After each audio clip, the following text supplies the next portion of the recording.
झोंपड़ी में रहता था। उसकी पत्नी झुमरी, उसके बूढ़े माता पिता और उसके 2 बच्चे थे। उसके पिता हमेशा बीमार रहते थे और उसकी माँ भी चल फिर नहीं सकती थी, वो बस बैठी रहती थी। सुंदर की पत्नी झुमरी थोड़ी समझदार थी। उसकी समझदारी से ही घर थोड़ा ठीक ढंग से चल रहा था। सुंदर पत्थर तोड़ने का काम करता था। जहां कहीं भी कोई घर बनता, सुंदर वहां चला जाता था और वहां पर काम करने लगता था। झुमरी थोड़ी पढ़ी लिखी थी, इसलिए वो गांव के बच्चों को पढ़ा देती थी और ऐसे ही घर का खर्चा चल रहा था। उनकी दुनिया बस यही थी। वो अब तक ना तो कहीं घूमने गए थे, ना उन्होंने कभी अच्छा खाना खाया था। उनकी बस यही दुनिया थी। उन्हें लगता था यही एक दुनिया है।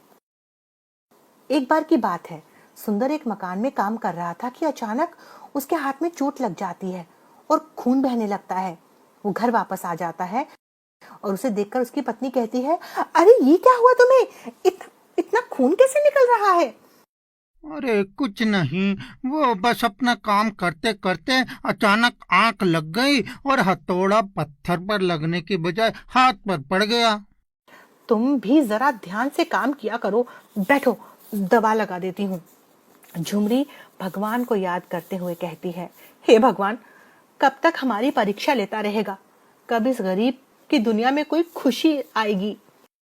इतने में अंदर से आवाज आती है, माँ मेरा हाथ जल गया, देखो देखो माँ। झुमरी भागती हुई अंदर आती है और अंदर जाकर देखती है कि उसकी बेटी, जो कि रसोई में खाना बना रही थी, उसने चूल्हे की लकड़ी को अपने हाथ पे लगा लिया था और उसका हाथ जल गया था। हे भगवान, अब तुमने ये क्या कर लिया? क्या करूं मैं तुम सबका? कुछ ना कुछ करते ही रहते हो। झुमरी उसके हाथ में मरहम लगा देती है और फिर सब लोग सो जाते हैं। रात को झुमरी सोच रही थी कि कब तक उन्हें इस तरह का जीवन बिताना पड़ेगा। वो सोच रही थी कि वो क्या क्या करे कि वो एक अच्छा जीवन यापन कर सके। सोचते सोचते कब उसकी आंख लग गई उसे पता ही नहीं चला। अगले दिन झुमरी रसोई घर में जाती है और वहां देखती है पर कोई रसोई में कुछ भी नहीं था जिसे वो पका सके, अपने परिवार को खिला सके। इतने में उसका बेटा उठकर आता है और कहता है, मामा कुछ खाने के लिए दे दो, बहुत भूख लगी है। झुमरी सोच रही थी कि अब वो क्या करे, क्या दे उसे खाने के लिए, क्योंकि घर पर तो कुछ था ही नहीं खाने के लिए।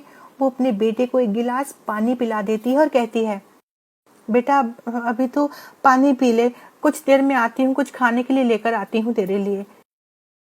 इतना कहकर झुमरी घर से बाहर चली जाती है। कुछ दूर एक राशन की दुकान थी।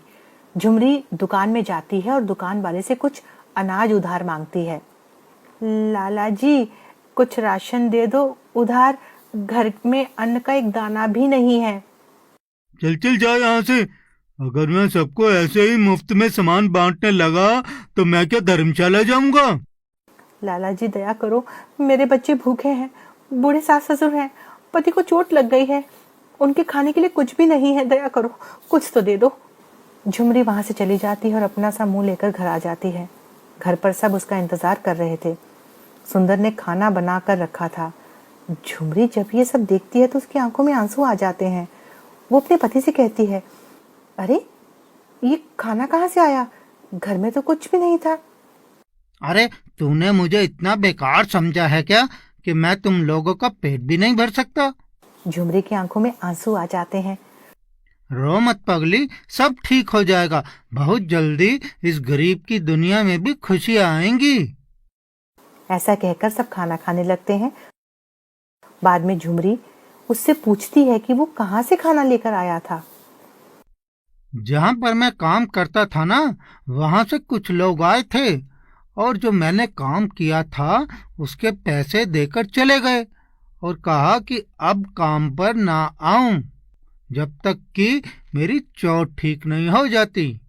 कुछ दिनों तक तो अपना खर्चा पानी चल जाएगा, बात की बाद में सोचेंगे। झुमरी सोच में पड़ गई कि अब क्या होगा और समय इसी तरह बीतने लगा। अब सुंदर के माँ पिताजी भी इस दुनिया को छोड़कर जा चुके थे। किसी तरह से उनके दिन कट रहे थे। बरसात का मौसम भी आने वाला था। एक दिन झुमरी सुंदर से बोलती है, किसना के बाबू, बरसात का मौसम भी आ गया है। मुझे नहीं लगता कि हमारा घर इस बार भी बरसात झेल पाएगा। झुमरी, तू चिंता ना कर, सब ठीक हो जाएगा। वो सब रात को सो जाते हैं कि तभी जोर जोर से हवाएं चलने लगती हैं। उस तूफान की वजह से उनका घर टूट जाता है। कुछ देर बाद बारिश होने लगती है। उनके पास सर छुपाने के लिए भी जगह नहीं थी। वो चारों भीगते भागते पास ही एक मंदिर में चले जाते हैं और बैठ जाते हैं। झुमरी भगवान के सामने रोने लगती है और कहती है, हे भगवान, तू कब तक हमें यूं ही दुख देता रहेगा? तूने आज तक हमारी कोई मदद नहीं की, पर अब बस, अब तुझे कुछ करना होगा, वरना मैं फिर कभी तेरा नाम नहीं लूंगी। तभी अचानक बारिश रुक जाती है और